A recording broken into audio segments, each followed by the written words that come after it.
കന്യാസ്ത്രീയെ പീഡിപ്പിച്ചു എന്ന പരാതിയിൽ ജലന്ധർ ബിഷപ്പ് ഫ്രാങ്കോ മുളയ്ക്കലിന്റെ അറസ്റ്റ് ഉടൻ ഉണ്ടാകും എന്ന് സൂചന. ഇപ്പോൾ IG Vijay Sakhare senior government pleader Suman ചക്രവർത്തിയുമായി കൂടിക്കാഴ്ച നടത്തുകയാണ്. അദ്ദേഹത്തിന്റെ ഓഫീസിൽ വിവരങ്ങളുമായി സാലി ചേരുന്നുണ്ട്. സാലി, കൂടിക്കാഴ്ച പൂർത്തിയായോ? എന്താണ് വിവരങ്ങൾ?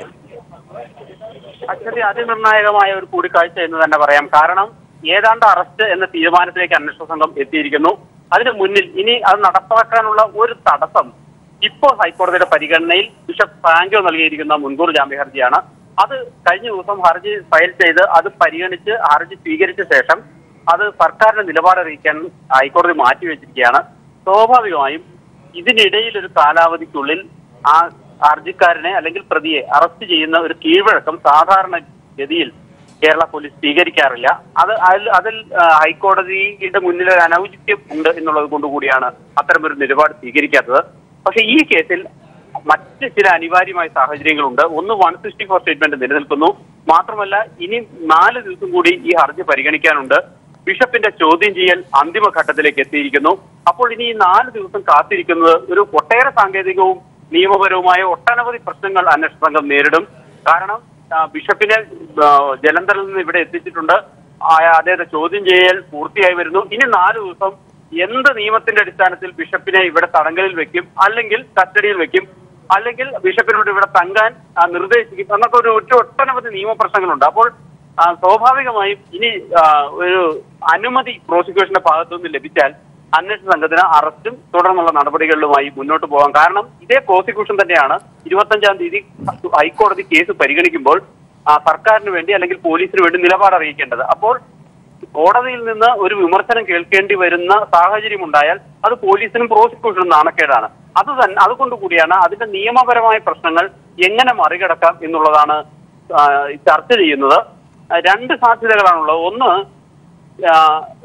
ഈ ആന്റിസിപ്പേറ്ററി ബെയിൽ, മുൻകൂർ ജാമ്യാപേക്ഷ പരിഗണനയിൽ ഇരിക്കെ തന്നെ അറസ്റ്റ് ചെയ്യുന്നതിന് ഒരു നിയമ തടസ്സവുമില്ല, അത് കോടതി വിലക്കിയിട്ടുമില്ല. ആ ഒരു സാഹചര്യത്തിൽ ഉടനെ അറസ്റ്റും തുടർ നടപടികളുമായി പോവുക. മറ്റൊന്ന്, ബിഷപ്പിനെ കസ്റ്റഡിയിലല്ലാതെ ഇവിടെ സ്റ്റേ ചെയ്യാൻ നിർദ്ദേശിക്കുക, അനൌദ്യോഗികമായി നിർദ്ദേശിച്ച് സുരക്ഷയൊക്കെ ഒരുക്കുക. അങ്ങനെ ഒരുക്കിയതിനു ശേഷം 25-ന് ആന്റിസിപ്പേറ്ററി ബെയിൽ പരിഗണിക്കുന്നവരെ കാത്തു നിൽക്കുക എന്നുള്ളതാണ് 2 പോംവഴിയുള്ളത്. അത് ഏത് തീരുമാനിക്കണം എന്നുള്ളത് ഒരു നിയമവിദഗ്ധന്റെ കൂടി സഹായത്തോടു കൂടിയേ പോലീസിന് തെരഞ്ഞെടുക്കാൻ കഴിയൂ എന്നുള്ളത് കൊണ്ടുകൂടിയാണ് അന്വേഷണ സംഘത്തിന് മേൽനോട്ടം വഹിക്കുന്ന ഏറ്റവും പ്രധാനപ്പെട്ട ആളായ IG വിജയ് സാക്കറെ തന്നെ നിയമവിദഗ്ധരുമായി കൂടിക്കാഴ്ച നടത്തുന്നത്. ചില ഇങ്ങനെ മുൻകൂർ ജാമ്യാപേക്ഷ പരിഗണനയിൽ ഇരിക്കെ തന്നെ അറസ്റ്റ് ചെയ്ത ചില സംഭവങ്ങളുണ്ട്. അതിൽ ഏറ്റവും പ്രധാനപ്പെട്ട പൾസർ സുനിയുടെ തന്നെയാണ്. കാരണം ദിലീപ് കേസുമായി ബന്ധപ്പെട്ട് പൾസർ സുനിയുടെ മുൻകൂർ ജാമ്യാപേക്ഷ ഹൈക്കോടതിയിൽ പെൻഡിംഗ് ഇരിക്കെയാണ് അറസ്റ്റ് ചെയ്തത്. മാത്രമല്ല കോവള MLA വിൻസെന്റുമായി ബന്ധപ്പെട്ട കേസിലും സമാനമായ ഒരു സാഹചര്യം ഉണ്ടായിരുന്നു. അന്നൊന്നും പക്ഷെ കോടതിയിൽ നിന്ന് വിമർശനങ്ങളൊന്നും കേൾക്കേണ്ടി വന്നിട്ടില്ല. പക്ഷെ ഇതിന് മറ്റു ചില സാഹചര്യങ്ങൾ കൂടിയുണ്ട്. ഇത് 4 വർഷം മുമ്പ് നടന്ന ഒരു പീഡനവുമായി ബന്ധപ്പെട്ട ഒരു കേസാണ്. അതിന്റെ സാങ്കേതികവുമായ തെളിവുകളുടെ അഭാവമുണ്ട്. കേവലമായ സാക്ഷിമൊഴികൾ മാത്രമാണ് ഇതിൽ കൂട്ടിയിണക്കുന്ന കക്ഷികളുള്ളത്, കൂട്ടിയിണങ്ങുന്ന ഘടകങ്ങളുള്ളത്. അത്തരം ചില ഒട്ടനവധി പ്രശ്നങ്ങൾ അന്വേഷണ സംഘം നേരിടുന്നുണ്ട് എന്നുള്ളത് കൊണ്ടുകൂടിയാണ് ഇത്തരത്തിൽ വിശദമായ ഒരു ചർച്ച അനിവാര്യമായി വന്നിരിക്കുന്നതെന്ന് പറയാം. ഏതായാലും ചർച്ച പുരോഗമിക്കുന്നു. അല്പസമയത്തിനകം തന്നെ ഇതുമായി ബന്ധപ്പെട്ട് എന്ത് നിയമോപദേശമാണ് പോലീസിന് ലഭിച്ചിരിക്കുന്നത് എന്ന് വ്യക്തമാകും. ആ നിയമോപദേശത്തിന്റെ അടിസ്ഥാനത്തിലാകും തുടർ നടപടികളിലേക്ക് അന്വേഷണ സംഘം കടക്കുക. സാലി, ഇവിടെ 2 കാര്യങ്ങളുണ്ട്. ഒന്ന്, 164 നിലനിൽക്കുന്നു. അതുപോലെ തന്നെ പോലീസിന്റെ ചോദ്യം ചെയ്യൽ ലണ്ടൻ പോലീസിന്റെ സ്കോട്ട്ലൻഡ് യാർഡ് മാതൃകയിലുള്ള ചോദ്യം ചെയ്യലായിരുന്നു. പഴുതടച്ചുള്ള ചോദ്യം ചെയ്യലാണ് ഉണ്ടായത്. അപ്പോൾ ഈ കാര്യങ്ങളെല്ലാം കണക്കിലെടുത്തുകൊണ്ട് അറസ്റ്റിലേക്ക് തന്നെ പോകും എന്ന് നമുക്ക് ഉറപ്പിക്കാൻ കഴിയുമോ കാര്യങ്ങൾ? അശ്വതി, അന്വേഷണ സംഘത്തെ സംബന്ധിച്ചിടത്തോളം നിലവിൽ ലഭിച്ചിരിക്കുന്ന 164 സ്റ്റേറ്റ്മെന്റിന് അധികമായി ലഭിച്ചിരിക്കുന്ന ഒട്ടനവധി സാക്ഷിമൊഴികളുണ്ട്.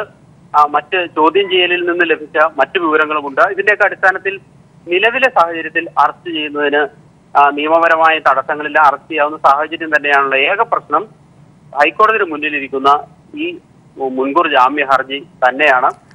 പക്ഷെ പോലീസ് അത്തരത്തിൽ ഒരു പെട്ടെന്നൊരു നിലപാടിലേക്ക് കടക്കുന്നതിന് വലിയ കൂടിയാലോചന നടത്തുന്നത് ഹൈക്കോടതിയിൽ നിന്ന് വിമർശനങ്ങൾ കേൾക്കേണ്ടി വരും എന്നുള്ളൊരു ആശങ്കയുണ്ട് എന്നുള്ളതുകൊണ്ടുകൂടിയാണ്. ശരി സാലി, ഞാൻ സാലിയിലേക്ക് തിരിച്ചെത്താം. ഇപ്പോൾ ഉമേഷ് തുടരുകയാണ്. ഉമേഷ്, അവിടെ നിന്ന് ലഭിക്കുന്ന ഏറ്റവും പുതിയ സൂചനകൾ എന്തു തന്നെയാണ്? അറസ്റ്റിലേക്ക് നീങ്ങുന്നു എന്ന് തന്നെയാണോ?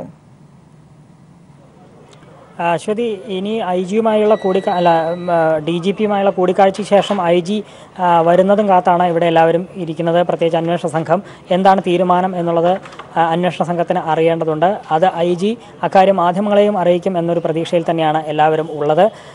അറസ്റ്റ് രേഖപ്പെടുത്തണോ ഇന്നാണോ അതോ മറ്റൊരു ദിവസത്തേക്ക് മാറ്റിവെക്കണോ എന്നത് സംബന്ധിച്ച അവസാനവട്ട തീരുമാനം എന്താണ് എന്നുള്ളതാണ് അല്പസമയത്തിനകം അറിയുക. അത് IG വന്ന ശേഷം അതുമായി ബന്ധപ്പെട്ട വ്യക്തതയുണ്ടാകും. ചോദ്യം ചെയ്യൽ ഏതാണ്ട് അവസാന ഘട്ടത്തിൽ എത്തി നിൽക്കുന്നു എന്നുള്ളതാണ് അറിയുന്നത്. ഇന്നലെ ചോദ്യം ചെയ്തതിന് സമാനമായി തന്നെ ഇന്നും അത്രയും മണിക്കൂറുകൾ തന്നെ ബിഷപ്പിനെ ചോദ്യം ചെയ്ത് കഴിഞ്ഞിട്ടുണ്ട്. എന്നാൽ ഇന്നത്തെ സ്ഥിതിയിൽ നിന്ന് വ്യത്യസ്തമായി നിരവധി കൃത്യമായ ചോദ്യങ്ങൾ, പ്രത്യേകിച്ച് തെളിവുകളെ അടിസ്ഥാനപ്പെടുത്തിയുള്ള ചോദ്യങ്ങളാണ് ഇന്നുണ്ടായത്. അത് ബിഷപ്പിന് കൃത്യമായി മറുപടി പറയാൻ കഴിയാത്ത സാഹചര്യം ഉണ്ട്. ബിഷപ്പിനെ സംബന്ധിച്ച് ഇന്ന് പ്രതികൂലമാണ് ഇന്നത്തെ അവസ്ഥ മുഴുവൻ. മൊഴി പരിശോധിച്ചാലും അല്ലെങ്കിൽ മറ്റു തെളിവുകളുടെ കാര്യത്തിലാണെങ്കിലും എല്ലാം തന്നെ ബിഷപ്പിൻ്റെ ഇന്നത്തെ സാഹചര്യം പ്രതികൂലമാണ്. ബിഷപ്പിന് പ്രതികൂലമാണ് ഇന്നത്തെ കേസിൻ്റെ ഗതി.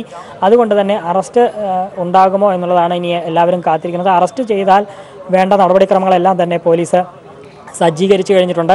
മെഡിക്കൽ സംഘം അടക്കം ഇവിടേക്ക് എത്തും എന്നുള്ളതാണ് അറിയാൻ കഴിയുന്നത്. അറസ്റ്റ് രേഖപ്പെടുത്തി കഴിഞ്ഞാൽ വൈദ്യപരിശോധന നടത്തിയ ശേഷമായിരിക്കും കോടതിയിലേക്ക് കൊണ്ടുപോവുക.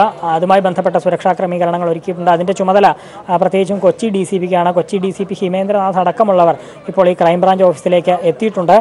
അറസ്റ്റ് ഉണ്ടാകുമോ ഇല്ലയോ എന്നുള്ളത് മാത്രമാണ് ഇനി അവശേഷിക്കുന്ന ഒരു കാര്യം. അത് ഇനി IG എത്തിയാൽ മാത്രമേ അത് സംബന്ധിച്ച കാര്യങ്ങളിൽ ഒരു വ്യക്തത വരൂ. ചോദ്യം ചെയ്യൽ ഏതാണ്ട് അവസാന ഘട്ടത്തിൽ എത്തി നിൽക്കുന്നു എന്നുള്ളതാണ് അറിയുന്നത്. കാരണം ഇനിയുള്ള ചോദ്യങ്ങൾക്കൊന്നും തന്നെ ബിഷപ്പിന് കൃത്യമായ ഉത്തരം പറയാൻ കഴിയില്ല എന്നുള്ളത് തന്നെയാണ് അവിടെ നിന്ന് അറിയാൻ കഴിയുന്നത്. കാരണം ഇന്ന് ചോദ്യം ചെയ്യൽ തുടങ്ങി അല്പസമയം കഴിഞ്ഞപ്പോൾ തന്നെ ബിഷപ്പിൻ്റെ ചോദ്യങ്ങൾക്ക് ഉത്തരം മുട്ടി. കാരണം അത്തരത്തിൽ പ്രധാനപ്പെട്ട തെളിവുകളെ അടിസ്ഥാനപ്പെടുത്തിയാണ് ചോദിക്കുന്നത്. അതുകൊണ്ട് തന്നെ ഇനി അധികം ചോദ്യം ചെയ്യൽ നീളില്ല എന്നുള്ളത് തന്നെയാണ് അറിയുന്നത്.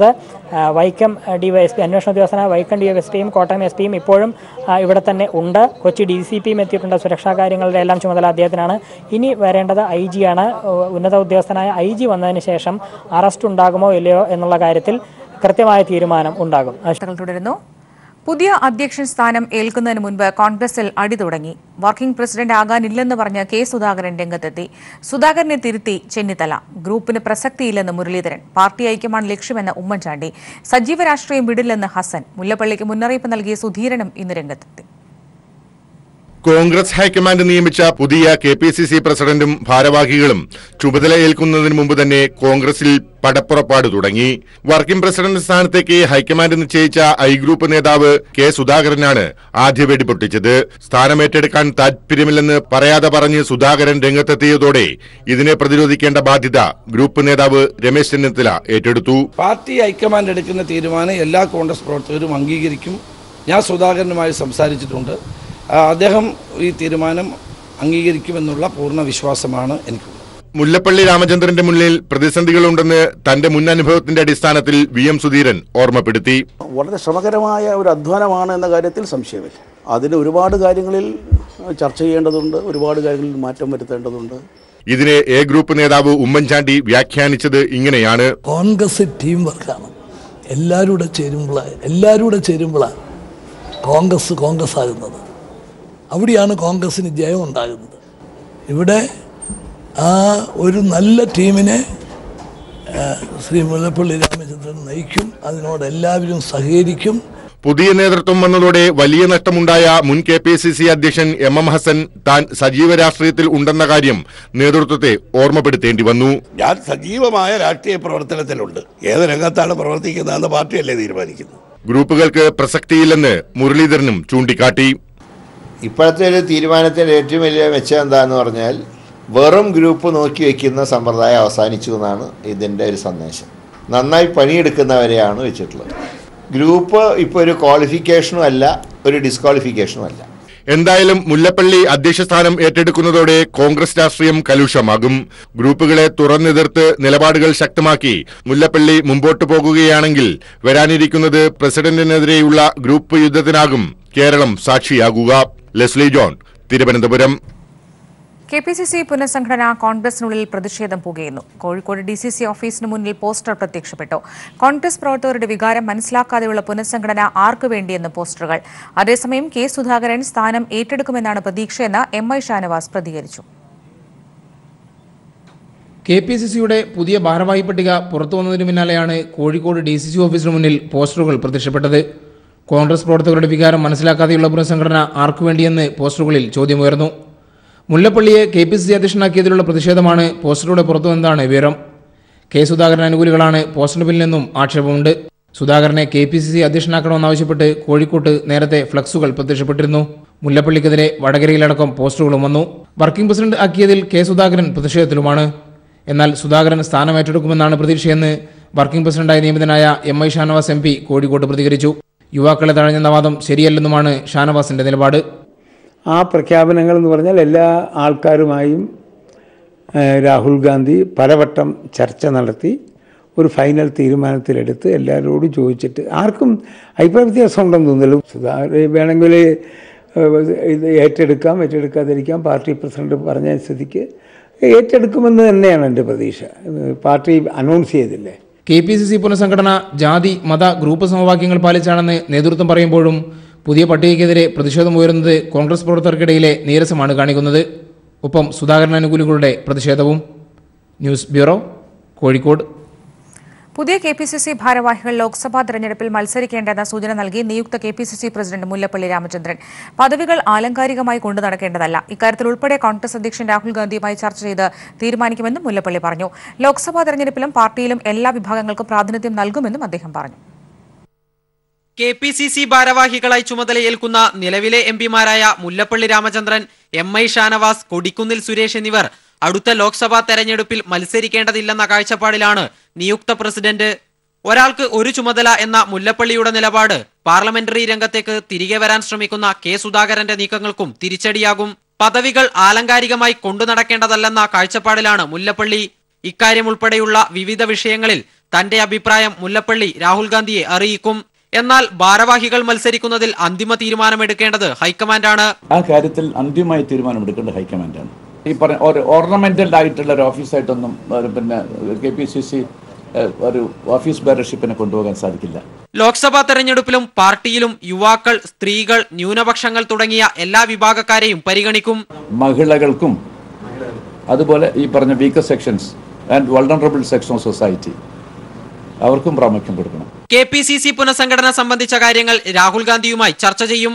വർക്കിംഗ് പ്രസിഡന്റുമാരെന്ന പുതിയ സംവിധാനം തന്റെ ജോലി ലഘൂകരിക്കുമെന്നാണ് പ്രതീക്ഷയെന്നും അദ്ദേഹം വ്യക്തമാക്കി. അച്ചടക്കമില്ലാത്ത ആൾക്കൂട്ടമായി പാർട്ടിയെ മാറ്റില്ലെന്നും ഉൾപാർട്ടി ജനാധിപത്യം പാർട്ടിയിൽ ഉറപ്പാക്കുമെന്നും അദ്ദേഹം പറഞ്ഞു. ഒരാൾക്ക് ഒരു പദവി, ജംബോ കമ്മിറ്റികൾ വേണ്ട തുടങ്ങിയ മുല്ലപ്പള്ളിയുടെ നിലപാടുകൾ സംസ്ഥാന കോൺഗ്രസിൽ വിലപ്പോകുമോ എന്നതാണ് ഉയരുന്ന ചോദ്യം. News bureau, Delhi. ഇടുക്കിയിൽ വീണ്ടും കാട്ടാന ആക്രമണം. പൂപ്പാറയ്ക്ക് സമീപം മൂലത്തറയിൽ ഒറ്റയാന്റെ ആക്രമണത്തിൽ ഏലത്തോട്ടം വാച്ചർ കൊല്ലപ്പെട്ടു. പുതുപ്പാറ എസ്റ്റേറ്റ് വാച്ചർ എ മുത്തയ്യാണ് ചില്ലിക്കൊമ്പന്റെ ആക്രമണത്തിൽ മരണപ്പെട്ടത്. രാവിലെ 6:30യോടെയാണ് സംഭവം. മുത്തയ്യയും സഹപ്രവർത്തകൻ പരമശിവനും ചേർന്ന് ആന ഇറങ്ങിയിട്ടുണ്ടോ എന്നറിയാനായി തോട്ടത്തിൽ എത്തിയതായിരുന്നു. നേരിയ മഴയും മൂടൽമഞ്ഞും മൂലം മുന്നോട്ടുള്ള കാഴ്ച വ്യക്തമല്ലാതിരുന്നതിനാൽ അറിയാതെ ഇരുവരും റോഡരികിൽ നിൽക്കുകയായിരുന്ന അക്രമകാരിയായ ഒറ്റയാന്റെ മുന്നിൽ ചെന്നുപെട്ടു. അപകടം തിരിച്ചറിഞ്ഞ് ഇരുവരും ഓടി രക്ഷപ്പെടാൻ ശ്രമിച്ചെങ്കിലും ചില്ലിക്കൊമ്പൻ കൊലവിളിയുമായി മുത്തയ്യയെ തുമ്പിക്കൈകൊണ്ട് അടിച്ചു വീഴ്ത്തി നിലത്തിട്ട് ചവിട്ടുകയായിരുന്നു. രക്ഷപ്പെട്ട പരമശിവൻ എസ്റ്റേറ്റിലെ മറ്റ് ജീവനക്കാരെയും കൂട്ടി സ്ഥലത്തെത്തി ആനയെ ഓടിച്ച് മുത്തയ്യയെ രക്ഷിക്കാൻ ശ്രമിച്ചെങ്കിലും മരണം സംഭവിച്ചിരുന്നു. മൂലത്തറയെ സംബന്ധിച്ച് വളരെ ദാരുണമായ സംഭവങ്ങൾ വീണ്ടും നടന്നുകൊണ്ടിരിക്കുകയാണ്. ആനയുടെ ശല്യം കാരണം ഈ ഒരു മേഖലയിൽ മൂലത്തറ, പൂപ്പാറ, ചന്ദമറ പഞ്ചായത്തിന് മൂലത്തറ, പൂപ്പാറ മേഖലകളിൽ ജീവിക്കാൻ ഒട്ടും പറ്റാത്ത അവസ്ഥയിലേക്ക് എത്തിക്കൊണ്ടിരിക്കുകയാണ്. കഴിഞ്ഞ 3 മാസത്തിനിടയിൽ 4ാമത്തെ ആളെയാണ് ഈ ഏരിയയിൽ കൊലപ്പെടുത്തുന്നത്. തമിഴ്നാട് ബോഡിനായ്ക്കന്നൂർ സ്വദേശിയായ മുത്തയ്യ 20 വർഷമായി ഈ എസ്റ്റേറ്റിലെ ജോലിക്കാരനാണ്. എസ്റ്റേറ്റ് ലയത്തിൽ താമസിച്ചായിരുന്നു ജോലി ചെയ്തിരുന്നത്. കൊച്ചി ധനുഷ്കോടി ദേശീയപാതയിൽ നിന്ന് 700 മീറ്ററോളം ഉള്ളിലേക്ക് മാറി എസ്റ്റേറ്റ് റോഡരികിൽ വെച്ചാണ് ദാരുണ സംഭവം. ആക്രമണത്തിനു ശേഷം ഉള്ളിലേക്ക് കയറിയ ആന എസ്റ്റേറ്റിൽ തന്നെ നിലയുറപ്പിച്ചിരിക്കുകയാണ്. വിവിധ സ്ഥലങ്ങളിൽ നിന്നും തോട്ടങ്ങളിലെ പണികൾക്ക് എത്തുന്ന തൊഴിലാളികളെ സുരക്ഷിതമായി എസ്റ്റേറ്റിലെത്തിക്കുന്നതിനായാണ് ആനയെ നിരീക്ഷിക്കാൻ മുത്തയ്യയും പരമശിവനും എത്തിയിരുന്നത്. ശാന്തൻപാറ പോലീസും വനപാലകരും എത്തി മേൽനടപടികൾ സ്വീകരിച്ചു. News bureau, Idukki. അഭിമന്യു വധക്കേസിൽ പ്രധാന പ്രതികളിൽ ഒരാൾ കൂടി അറസ്റ്റിൽ. ആലുവ സ്വദേശി ആരിഫ് ബിൻ സലീമാണ് അറസ്റ്റിലായത്. ക്യാമ്പസ് ഫ്രണ്ട് എറണാകുളം ജില്ലാ പ്രസിഡന്റാണ് ഇയാൾ. മഹാരാജാസ് കോളേജിൽ സംഘർഷമുണ്ടാക്കാനായി അക്രമി സംഘത്തെ വിളിച്ചു വരുത്തിയത് ആരിഫാണെന്നാണ് പോലീസിന്റെ ഭാഷ്യം. സംഭവത്തിന് ശേഷം ഇയാൾ ഒളിവിലായിരുന്നു. ആരിഫ് ഉൾപ്പെടെ 8 പേർക്കെതിരെ പോലീസ് ലുക്കൌട്ട് നോട്ടീസ് പുറപ്പെടുവിച്ചിരുന്നു. ഇതിനിടെയാണ് ഇയാൾ അറസ്റ്റിലാവുന്നത്. ഇതോടെ കേസിൽ അറസ്റ്റിലാവുന്നവരുടെ എണ്ണം 19ആയി.